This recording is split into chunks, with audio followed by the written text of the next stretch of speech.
3, 2, 1. And I think we're live. Yay! I hope we are anyway. Yes, it says we are. Well, it is Friday. It's 1 p.m. That means it's time for Shally's Alley. Woohoo!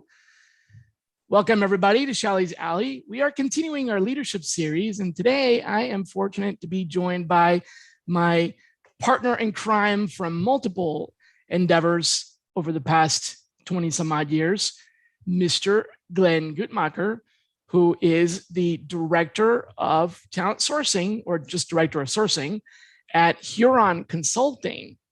Is that right? Welcome, Glenn. Thank you. Yeah, I'm a little over a month into my new job.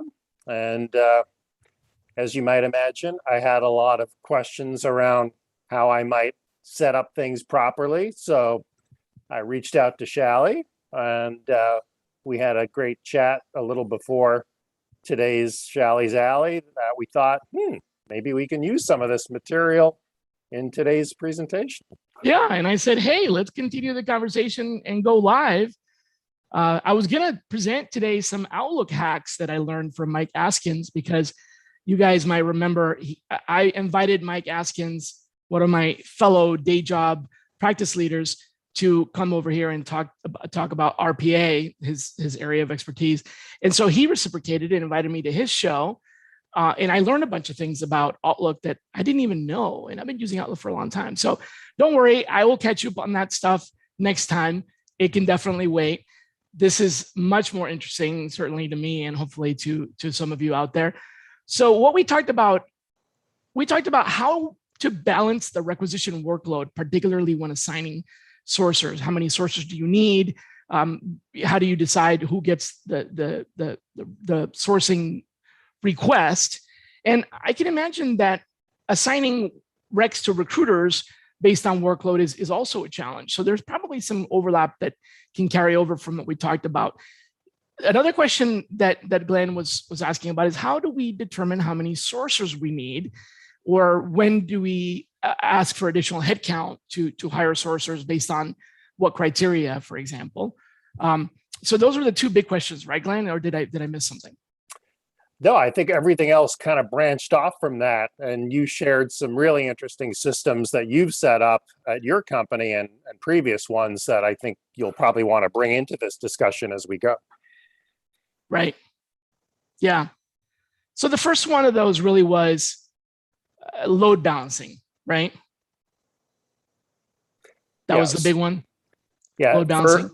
Well, I think when you're in an environment that we have today, where usually there's a rec spike and you've got higher attrition, it's almost inevitable that you're going to have more sourcing requests, and usually the sourcer headcount is a little lagging. So how you figure that out until you've got the proper headcount, sure, let's talk about that. Yeah, I mean, the question is, you have more requests than you have sourcers, and there's more recruiters than there are sourcers. So how do you determine, I guess, who gets the request, which sourcer to assign it to, and when you might need to hire more sourcers, right? And when I started talking about that, there was something in particular that you picked up on that you really liked. What was that you were like, oh, when you showed me that, the light bulb went on? Do you remember what that was? Oh, I think that happened a few times for me, but what? There was only one time. No, just kidding. I think the first one that jumped out at me was figuring out what recs merit how much time, and you had a lot of different factors that you used in your calculations to determine that. Some used some third-party data sources, and some were just your own smart calculations based on experience. But I think all of that would be worth reviewing. Right. That's true. Okay, so let's start out with what determines whether or not a rec gets approved for sourcing. And the first step in that is an escalation to the recruiter's direct report, their manager. So in other words, when there's a need for sourcing, that need is entered into a form. We have an internal form that gathers all the information that we need. And this is very similar to what an intake meeting would be, similar to an intake meeting between a sourcer and a recruiter, not between a recruiter and a hiring manager, which gathers a lot of other information that may not be necessary for sourcing. So it's an abbreviated intake meeting, albeit questions that are typically not asked from a recruiter's point of view. So the intake meeting essentially is virtual through this form.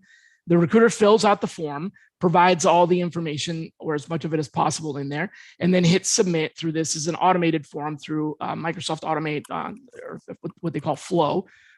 For those of you that are on Microsoft, if you go to flow.microsoft.com and you can access it, then that means that you have O365 and this is provisioned for you. It is included in most of the packages.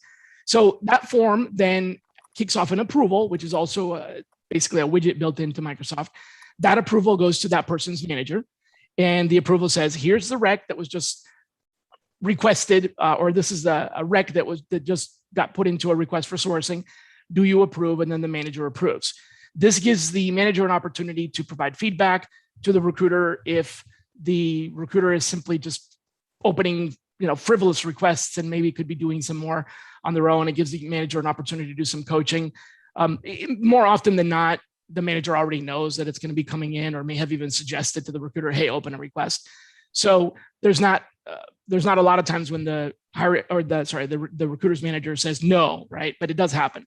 So once that's approved, then it goes to one of my delegates that is the relationship director, AJ, previously on the show, and AJ then assigns it. So a couple of things happen along the way. One of them is this a request that does merit sourcing? And we look at a few things. For example, if it's hourly, the position, in other words, it's an hourly role, we are not likely to accept it as a sourcing request because we can have a much higher impact on salary roles. I think we talked about this in a previous call about the prioritization and where sourcing adds the most value. If not, that may be a good topic for another one. But I think that there are some roles where sourcing adds an immense lot of value, some recruiting roles or recs where sourcing adds an immense lot of value, and some where it adds some value, but not to a critical factor where I would say it's required, right? Sourcing would be a luxury in those cases. It adds value to any rec, but in some cases it doesn't have to exist. So for some hourly positions, there needs to be a compelling reason why sourcing is needed. Otherwise, we have a lot of other requests that would take priority. So that's the first test. Is it hourly? Is it salary? Another test is how many positions are open? Actually, no, before that, before we even decide to take it, aside from the fact whether it is hourly or salaried, it also needs to be US based because my team is operating in the US.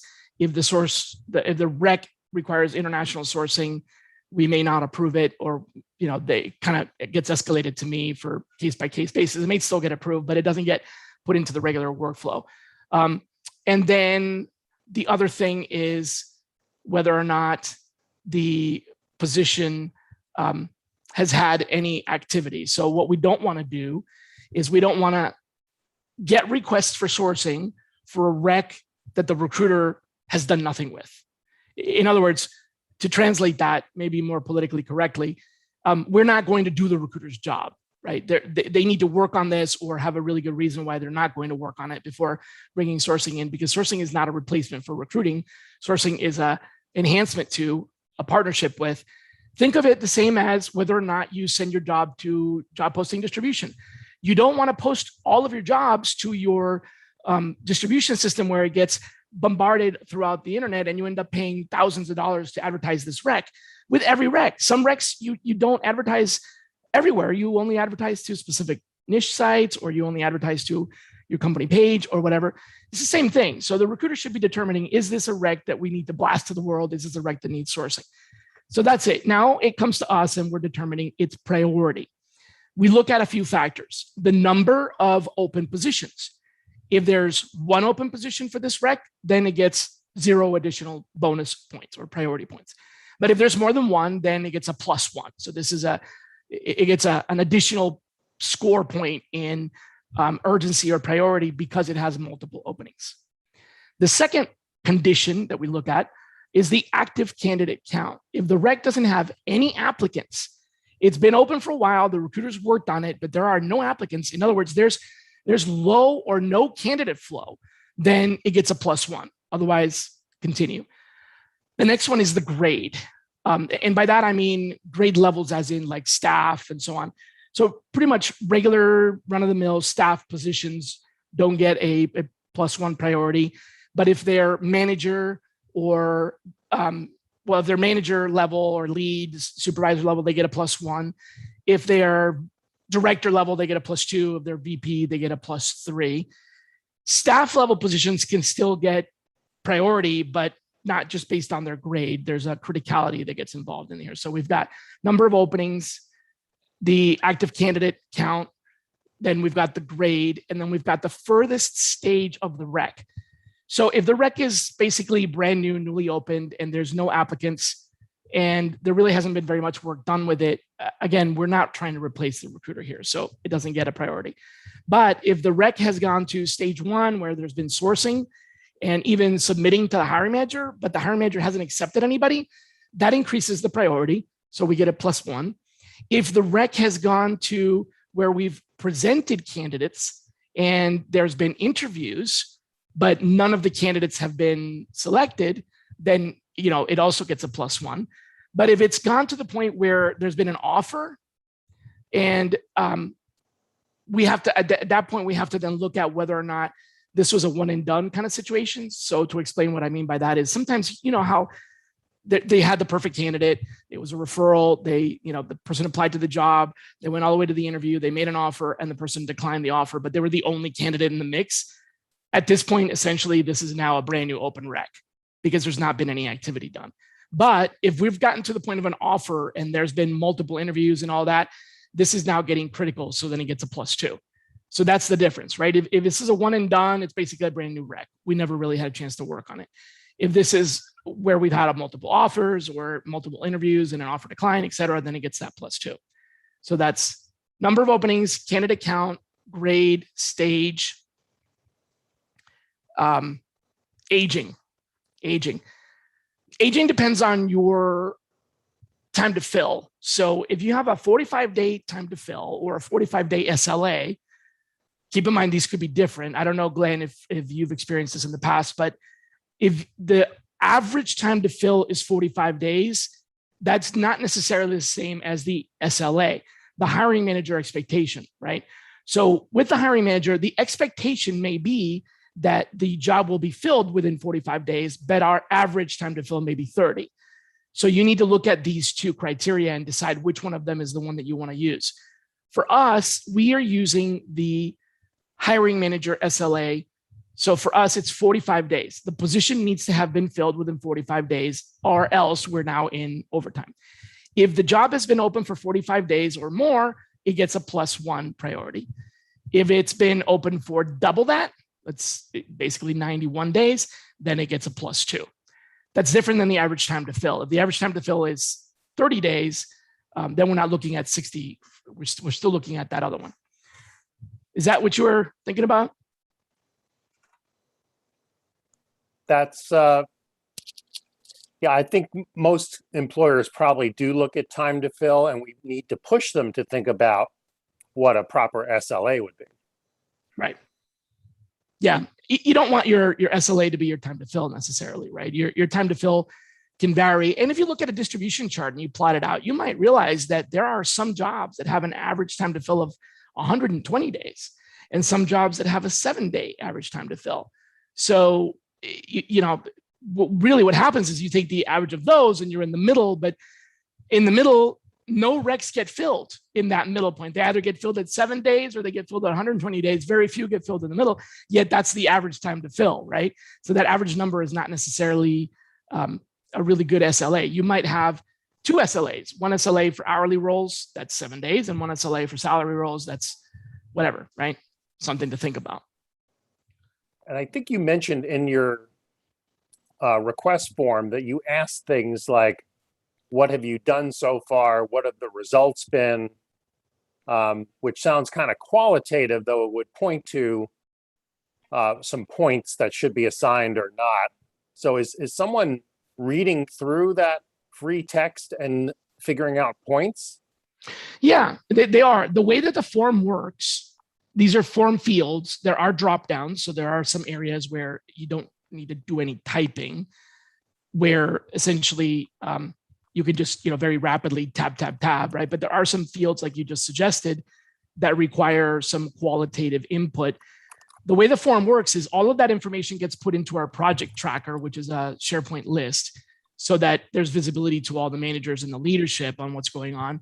But the free text form questions, like, for example, you said one of them was what has been done before. Yes, that's actually one of the questions that we ask is what sourcing activity has been conducted, because this recruiter may have done their own sourcing. They might have used a different solution for sourcing that we don't know about. So we're asking that, and we're reading that. If they say no sourcing has been conducted, then the person who's reading that could be the manager that says, well, wait a minute, if you haven't done any sourcing yet, I'm not going to approve this. So their manager may decide not to approve it based on that. Or when that goes to AJ, who's going to assign the requisition to the sourcer, AJ may look at that and go, oh, okay, well, there's already been these 3 things done for sourcing. We're going to make sure we don't repeat that, so we don't avoid work that's already, we avoid work that's already been done. But then the other question is, what have been the results? We ask them to briefly describe the outcome so that we get an idea. Say, for example, they tried to source on LinkedIn. This happens a lot.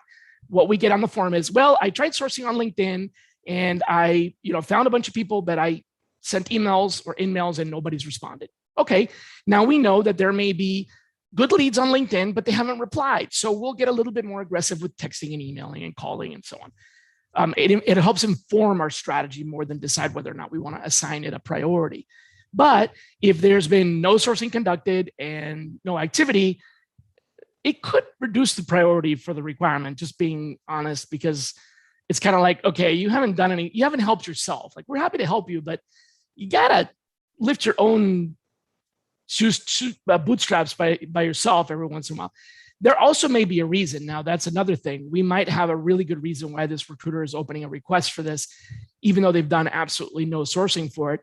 It could be that in the past, this rec has literally just not gotten filled through traditional means. And that's what they'll put in there. They'll say, well, we've had this rec before and it was open for a long time and we absolutely need sourcing. So that would override that sort of, I haven't done anything because last time we had this rec, it didn't work, right? We really need help. So that still would kind of pass that human filter. But all that is in the project tracker, and both their manager and the person who assigns the sourcing request actually do read that. So that's a good point. The other thing I liked about your form is that you have this checkbox to say you are agreeing to adhere to the SLA. So that's every assignment, which I think most companies do not insist on. That's right.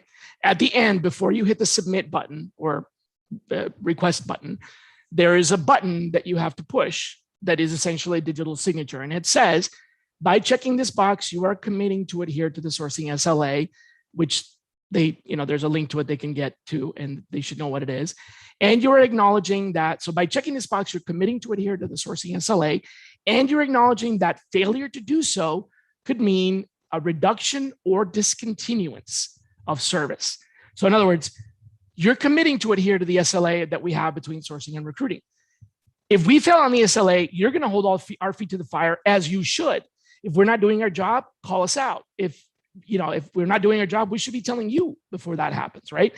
But if you're not doing you're not holding up your end of the bargain and you don't fix that, we don't really have the power to hold your feet to the fire. I do, but the sourcer doesn't, right? So in that case, then our option is we will pause the project.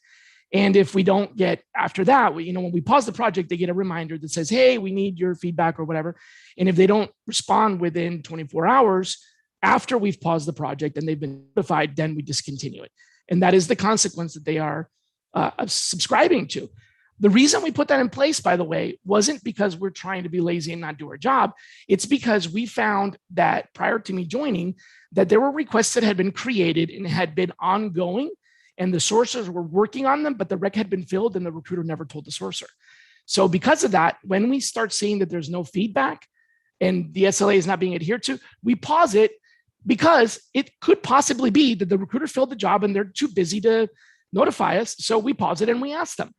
All they need to do is say, oh yeah, we filled it. No problem. We close the rec. No big deal. But we don't want to continue to source on a rec that's been filled, because that's time that we could be sourcing on a rec that really needs the help. That's why it went in there, not because we are trying to be, avoiding work or whatever. So thanks for bringing that up, though. That's a good point. Well, I think we can probably pivot to another topic, which again is how you're doing these calculations around sourcing resource allocation. The workload balancing. Yeah. Well, as you probably recall, that the formula itself is proprietary. Unfortunately, it is something that, I guess, fortunately, or you could look at it both ways, the two sides of the coin, right? Fortunately, it's something that I've been working on for a very long time. Unfortunately, it's really good, and I need to keep that one top secret. But I will tell you what's going into it so that you can build it, yourself. Essentially, what we have done is we've been able to determine the typical rate of research. So for a junior researcher versus a senior researcher versus a sourcing architect. And to clarify, a researcher is what most people think of when they think of a sourcer. They're doing the lead generation, they're finding people. We don't have sourcers, we have researchers and scouts. A researcher is what you would usually call a sourcer. A scout is what you would usually call the recruiter. The job is split into two. The researcher is bringing people in and engaging the automated outreach. And then the scout is the one that's having the conversations. They know about the rec, they know about the job, and so on. So we know how many calls a scout can make if they're a junior scout or a senior scout. And there's a whole bunch of requirements for what makes one junior or senior. We know how many leads per hour a senior researcher or a junior researcher can generate on average. Of course, this varies, but we adjust that based on three factors. Let's say that the senior researcher can generate, for a typical requirement, for the common requirement, not the easy one, but the average one, they can generate, let's say, 40 leads per hour. Well, then we adjust that using some proprietary calculations that take into consideration the following three criteria. The first is a difficulty score. You can obtain a difficulty score from sources like Talent Neuron or MZ. Basically, it tells you how difficult this position is to fill compared to other positions that have been out there in the data. So Talent Neuron will give you a Talent Neuron number of 6 or 7 or 8 or 9 or occasionally 10. So that's one criteria. We consider 7 to be normal, because usually that may not be normal for the recruiters. The recruiters, the range can be all over the place, but typically by the time we get something, it's because there needs to be some sourcing done. And so it's usually a little bit more difficult. So our average is 7, 8 is medium, 9 is high, and 10 is like extremely high. So second factor is the supply to population ratio. In other words, how many people in the region can do this job? Not how many job seekers there are, or how many applicants there are, or anything like that, but the actual population. So the population of people who work in that region is something that you can get from the census data. And the population of people who do this job, you can get from a number of places: Talent Neuron, Seek Out, other places. So it's an estimate. It's not an exact number, but let's say, for example, that there are 22 million people in the regions where this position is posted. We're taking into consideration the geographies that the position is posted, or where people can be working. So this may be one state, one city, 3 states. It may be nationwide. It may be global. So for this region, it's 22 million people who are members of the work community. They are of working age and are eligible for employment. That's 22 million. But for this type of role, this function, there are only about 3,000 people that actually do the job. Whether they're looking for work or not doesn't matter, simply population density. That gives us a population density of 0.01%. And then that is also rated on a scale similar to the difficulty. That scale has 1, 2, 3, 4, 5, 6, 7, 8 echelons, where anything that's 4% and higher is basically easy, and anything that's 0.01% and lower is extremely difficult. So think of it as like a 10, right? So pretty much it goes from like 2 to 10. The third one is this a diversity project. If it is a diversity project, then that automatically increases the level of difficulty and the factors that multiply the leads per hour. So if we started out with a researcher being able to generate 40 leads per hour on a level 7 project with an average population density and not diversity, but this project is all of a sudden a 10 difficulty, and the population density is the lowest possible, and its diversity, that is a very large factor of difficulty. That senior researcher may only be able to generate 10 leads an hour. So we take that number and we have the same number for junior researchers and for architects. And depending on who's doing the work, based on who's been assigned to, we can calculate how many hours it'll take. So a senior researcher with a level 10 diversity and 0.01% population is going to take 55 hours to complete the project. Why? Because we know how many leads we need in order to make an offer, down to the literally fraction. So we know it's going to take us 588 leads to convert as many people as we need to reply interested, to screen, to submit, to accept, to be able to get that. So it's going to take us 55 hours of research. Now I know that in a 67 workday period, let's call that maybe 80 days or something like that, that's going to take 10% of a researcher's time. But if the project needs to be done quicker, let's say that the project needs to be completed in, 30 days, right? I'm actually putting this into the calculator right now. So 30 calendar days would actually be 23 network days. Then the same work is going to require 3/8 of a researcher, or 43%. So during that 1 month, we will need to have one researcher dedicated 43% of their time. If we have 2 such projects, that's about all that one researcher can handle, because of the level of difficulty, the diversity, and the population ratio, and because it's a senior researcher. But turn that into a junior researcher, then that's 56% of their time for the same time period. Or turn that into a junior researcher and the level of difficulty is a 6 and the population ratio is middle ground and it's not diversity. Now all of a sudden it only takes 20% of their time, which is a calculation of hours. Now I know how many hours I have. Now, the one thing I do remember telling you about, Glenn, was that we don't use a 2080 hour week year, 2080 hours of work year, although that's the accepted number if you had a 40-hour work week for 52 weeks out of the year.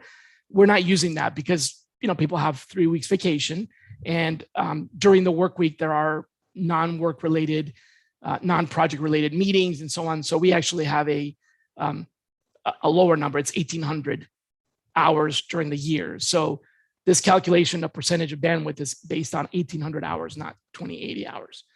That's very, very precise, and it tells us exactly how many researchers we need. That way, when we're working on a couple of projects that come in and we have to assign workload, and we can see that it's going to exceed the amount of hours that we have, we'll bring in a contractor, or we'll reassign someone from another project, or we'll have to hire somebody, and so on. Does that answer your question? Yeah. Oh, that was great. I think if everyone had that kind of calculator, it would make them much more confident when they need to tell a particular hiring manager how long a given project is going to take. Hey, everyone has that calculator. They can call Shally. I'll do the math for you. Well, that's nice of you. I guess you should also mention what your invoice would be for that. But I'll tell you that after I do the math. The other piece I thought that was interesting that you might want to spend a minute or two on is knowing which types of tasks lend themselves to offshore teams versus onshore. Oof. Oh, man, that's a tricky one. So I originally was going to talk to you about that and ask you, because I know you've led offshore teams and built offshore teams, and so have I, but we had different perspectives on it, and I wanted to kind of hear what you had to say about that. in my experience, I'll go first, then you can have to summarize yours. But in my experience, the type of work that our offshore partners do best is when they have this intake form completed. It's a well completed form. All the data is in there, and our relationship director that assigns that can very clearly understand the content without having to go back to the recruiter and ask questions. Then that type of request is something that we can feel comfortable sending to the offshore team, because all they would really need is in writing. If our relationship director can't quite understand, or there's something missing and need clarification, then we know that that's probably not a good idea to send to the offshore team, because it's probably going to be, the answer will probably be that the recruiter is going to say, well, I don't know that. That's why they didn't put it in. Otherwise they would have put it in, or we're not sure, or whatever. And that kind of uncertainty doesn't do well with offshore teams. We find that very specific prescriptive methodologies where we can tell them what to do is a lot more effective. So we send them those recs that are very clear. And then we also expect them to come back with full-on resumes, which is different than our onshore team, our in-house team. The offshore team will go and look at, by the way, when I say resumes, I also include a LinkedIn PDF, right? That's kind of accepted as a resume these days. So it's either an actual resume, Word document, or a LinkedIn profile. But with us, we may find leads that are just a name, phone number, and email, and we don't actually have a full PDF or a full resume. So that's another one, right? If a resume is required, the recruiter is going to literally just take the resume and present to the hiring manager. Then we'll go with, let's call them active candidates, although I'm probably going to get a lot of tomatoes thrown at me for that. The offshore team does well, because they may or may not be active candidates. I mean, but they're resumes, right? However, if it's research that requires deep web or open web research, or going outside of the traditional means, it doesn't work out. And then the other thing that we've tried multiple times is outreach, but we don't get good results when the outreach is initiated by the offshore team due to a number of technical issues, deliverability, the translation of the message. So even though they're fluent in English, the cultural nuances, like when you address someone by "Hey Glenn" versus "Hey Mr. Gutmacher," right? These kind of cultural nuances, our candidates pick up on the fact that it's offshore English. We've actually had replies back to that, and it's not grammatically mistaken. It's good quality. The writing is done well, and we're providing them the templates, but they use sentence structures or words that kind of hint that they're an offshore team, and it tends to turn people off. So those are the two things that we found does not work. What about you? Well, I've had different situations. I mean, frankly, at my previous employer, State Street, I was required to use offshore sourcers exclusively. So they owned everything through first phone screen. And I'm not going to lie and say that that was optimal, because there are issues that you pointed to, cultural nuances that not only can you detect it in writing, you can obviously detect it on the phone. And for xenophobic American candidates, frankly, I think it does impact rapport in some cases when they're being called by offshore sourcers. It's too bad, because I think they do a good job, but probably not getting the same yield as if a native US person did the same calls.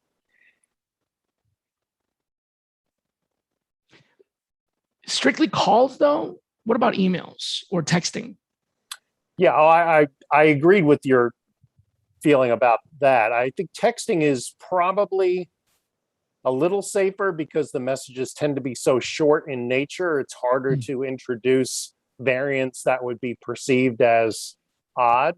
But certainly email templates, if they're not really strict and don't allow too much variation, then I think it's when they feel that they can edit them significantly, that's when those cultural variants start to creep in that could impact the response.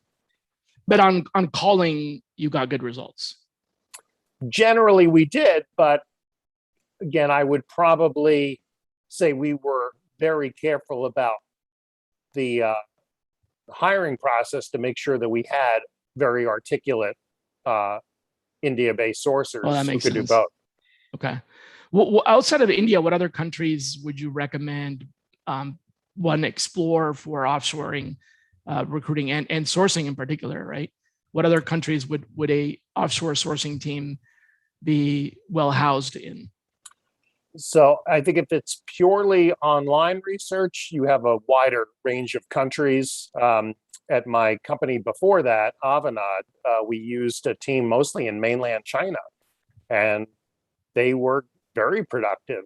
And it didn't matter that the time zones were so skewed because Right. they could do that work overnight. And the next morning, our onshore callers had leads to pursue. Could they still access, with censorship? Or are there any corners of the internet that they couldn't get to, or was that not an issue? That's a good question. I guess they're probably, I'm talking a long time ago. So the restrictions that we've seen from the Chinese government around Google weren't really a factor back then. So yeah, I think you do want to look at countries in Eastern Europe and perhaps South America, particularly if you have multilingual sourcing needs, because you're a global company. Those countries tend to have more of that multilingual skill set at an affordable rate. Okay. Interesting. I'm going to have to give that a try. We're in the middle of figuring out if we want to do some or all of the activities with a centralized shared services team offshore or not. Our onshore team is very specialized. So, we get those types of requests where, as I explained before, it's real research. We're not going to be able to find people off of places where they might have a resume. So we know we definitely need to do that here with, high octane sourcers. But as you said, there's a cost factor there I'm trying to explore. Curiously, that calculator that I shared with you, when I run the math for a offshore team, because of the lower hourly rate, there also is a lower per hour production rate. And given the lower hourly rate and the lower production rate, it still comes out to be very similar in cost. So in other words, an offshore team doing 6 leads an hour costs about the same as an onshore team doing 30 leads an hour, even though the cost of the onshore team is much higher. It just turns out, it's less hours, but more dollar per hour. Still, the actual total cost ends up being the same. That may not be the same for different configurations, but with what we have now, that's what we're finding. So we basically don't distinguish a request whether or not it should be offshore or onshore based on cost, but based on time. If we have the time, we'll send it offshore because it'll be slower, and it'll pretty much cost about the same. But if the speed is a huge factor and we're going to need research, then we just keep it onshore. We'll pay more for it, but the pay per hour doesn't really matter because we're going to pay more for it offshore because it's going to take longer. You know what I mean? It's kind of like you end up paying the same is what I'm trying to say, or at least the way it's set up now. Yeah, I think the other thing around cost, and I will need to drop it a quarter of, that was interesting when we were talking, is how much people who maybe are a bit intimidated about creating the kind of system you developed, which certainly requires some knowledge of Power BI and SharePoint and Teams. Are there vendor options that could be as good, even though there might be a little more front end cost? It might be easier to implement.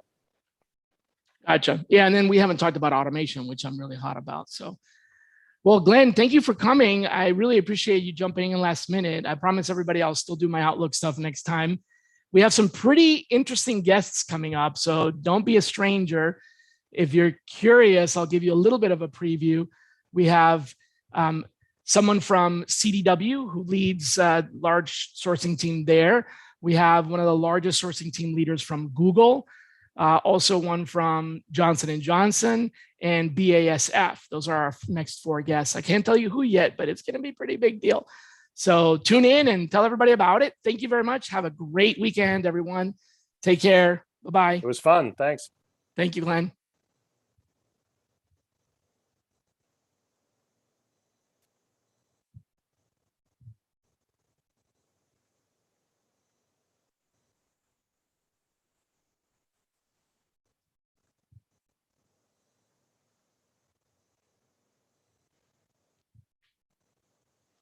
Well, let me-